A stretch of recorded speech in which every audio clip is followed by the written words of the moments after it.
Assalamualaikum warahmatullahi wabarakatuh.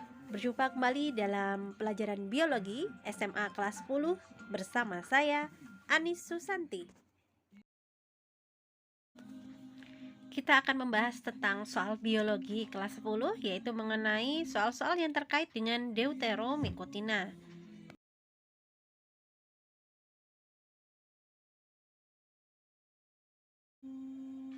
Jamur Monila cytopila dulunya dimasukkan dalam kelompok jamur Deuteromycotina. Berdasarkan pertimbangan tertentu, akhirnya dikelompokkan dalam kelompok Ascomycotina. Nah, mengapa hal ini terjadi? Jamur Monila cytopila dulunya belum diketahui cara perkembangbiakan seksualnya. Selanjutnya, seiring berkembangnya ilmu pengetahuan, jamur tersebut dikelompokkan dalam Ascomycotina dan berubah dengan nama Neurospora crassa atau Neurospora cytopila. Hal ini karena jamur Neurospora crassa berkembang biak secara seksual menggunakan Ascospora.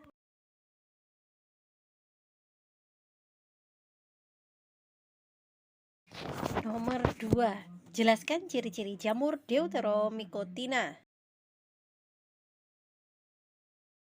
Ciri-ciri jamur Deuteromycotina yang pertama adalah memiliki hifa bersekat dan dinding selnya dari zat kitin. Kemudian jarang membentuk tubuh buah dan berukuran mikroskopis. Ciri berikutnya untuk Deuteromycotina, dia hidup sebagai saprofit atau parasit, serta cara reproduksi seksualnya belum diketahui.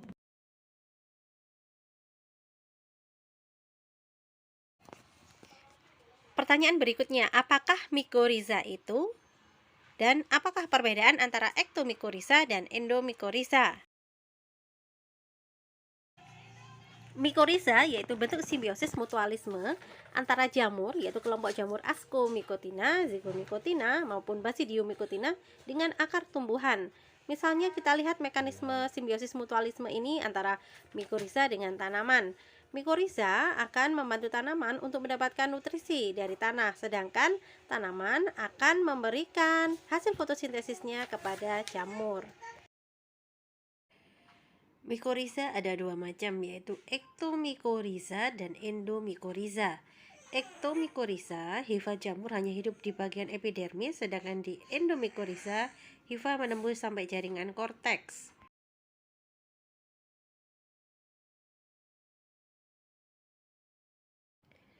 Pertanyaan nomor 4, apakah jamur Deuteromycotina ada yang parasit di tubuh manusia? Jawabannya, iya, ada beberapa contoh jamur Deuteromycotina yang bersifat parasit. Di antaranya adalah Tinea versicolor mengakibatkan penyakit panu, Epidermophyton floocosum mengakibatkan penyakit kaki atlet, berikutnya Trichophyton mengakibatkan penyakit kulit ringworm. Ketiga jamur tersebut bersifat parasit pada tubuh manusia. Selain itu, kondisi badan tubuh manusia yang lembab menunjang kehidupan jamur tersebut. Lanjut ke pertanyaan nomor 5, yaitu jelaskan mengenai lisenes dan peranannya dalam kehidupan.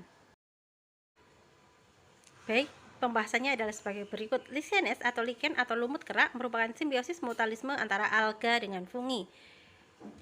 Selain Deuteromycotina, jamur Ascomycotina maupun Basidiomycotina dapat bersimbiosis dengan alga membentuk lisenes. Struktur tubuh lisenes berbentuk talus. Bagian luar merupakan miselium dan bagian dalam terdiri atas hifa. Lisenes atau lichen dapat berperan sebagai organisme perintis karena dia mampu hidup di kondisi lingkungan yang ekstrim. Lisenes akan mengawali kehidupan organisme lain dalam suatu ekosistem karena dia mampu memproduksi zat asam dan zat kimia yang mampu melapukkan batu menjadi tanah. Lama-kelamaan, tanah tersebut akan tumbuh organisme lain berupa semak yang akan membuka suatu ekosistem. Selain itu, lumut kerak atau lisenes sangat sensitif terhadap polutan berbahaya. Jadi kalau di lingkungan itu terdapat lisenes, maka lingkungan tersebut tidak tercemar.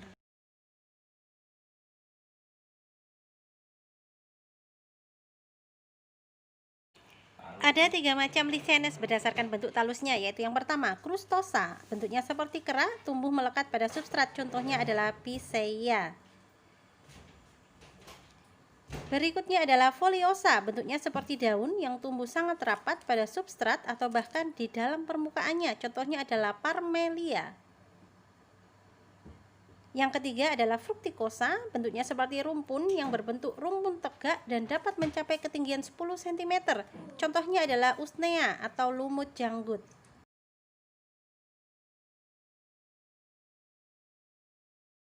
Reproduksi secara aseksual lichenes dilakukan dengan fragmentasi badan vegetatif atau dengan struktur yang disebut soredia. Soredia merupakan sel alga yang diselubungi oleh hifa atau miselium jamur.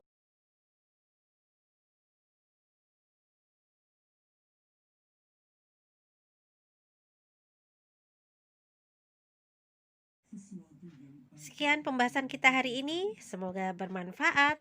Terima kasih. Wassalamualaikum warahmatullahi wabarakatuh.